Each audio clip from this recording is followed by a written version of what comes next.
candidate for president. How's this campaign day working for President Trump? Well, I think every Democratic candidate, down to the lowly of the lows, is going to be able to exploit this one. And we forget, because we are so hung up on the legality, we're so hung up on impeachment. You have to ask a much more fundamental question, which is, how can anyone in their right mind, in their good conscience, support putting this guy in office for another 4 years, which is what every single Republican is advising that we do. He is a mess. He has betrayed his country. He will do it again. And if he's reelected, can you imagine how much bolder he's going to be, what he's going to do then? It's really catastrophic. I do want to go back to something about Mr. Barr. If you remember, during his confirmation hearing, he was asked whether you should report something from a foreign power to the FBI. There was a long, pregnant pause. And finally he said, from a foreign intelligence service? Yes. That was a very interesting answer in retrospect. Was he trying to carve out some area for the president where it's okay, in his mind, the Attorney General of the United States now, to accept help from a foreign government or foreign actor, as long as it isn't someone who's working inside the security services of a foreign government? Now, that's really stunning. And I think that's worthy of some investigation and an open hearing to find out what exactly he meant by that. Jennifer, you have sent our control room searching for that video right now. I remember the moment, but only now that you've mentioned it. If I'd remembered it earlier, we would have had that video for us, but we'll find it before the hour's over. Frank Filguzzi, take us inside the FBI right now.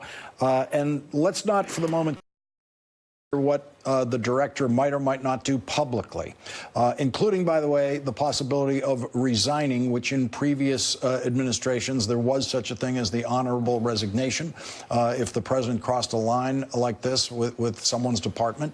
But inside the FBI, what should Christopher Wray do? What should the agents in the FBI who hear the president, who's at the top of their organizational chart, saying the FBI director is wrong, I am willing to commit a crime, how should the FBI and FBI agents react to that? What should they be thinking about in terms of what this president is capable of?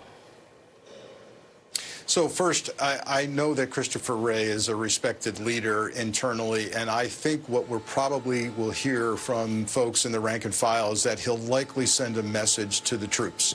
He might do it as soon as tomorrow, and it'll be a couple of paragraphs in an all-employee email that says, look, we've got to do our job and keep our head down. Here are the laws and the counterintelligence concerns regarding accepting data, money, a thing of value from a foreign power, and no matter who has a different opinion and what level that person is at, our job is to enforce the law and protect the nation from foreign adversaries, and we're going to do that every single day. I think we'll see something like that from him internally.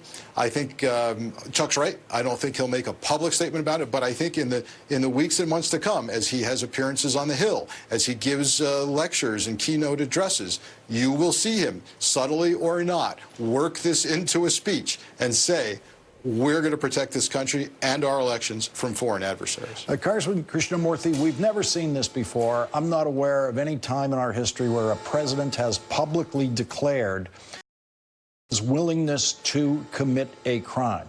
Impeachment processes have always been about something the president has already done. You've heard Elizabeth Warren ended her public statement tonight with the statement that he should be impeached. That's something she believed before tonight. What does this statement do to impeachment momentum in the House of Representatives? I'm not sure, but I think that what it does is it further unifies our caucus on one issue, which is, breaking through the obstruction with regard to the investigations that are happening in the Intelligence Committee, the Oversight Committee, Judiciary, and elsewhere, One thing which we didn't touch upon today was actually in the Oversight Committee, we held Mr. Barr and Mr. Ross in an unrelated matter in contempt of Congress. And I think that these types of matters are unfortunately going to recur unless the Trump administration begins to cooperate with these investigations.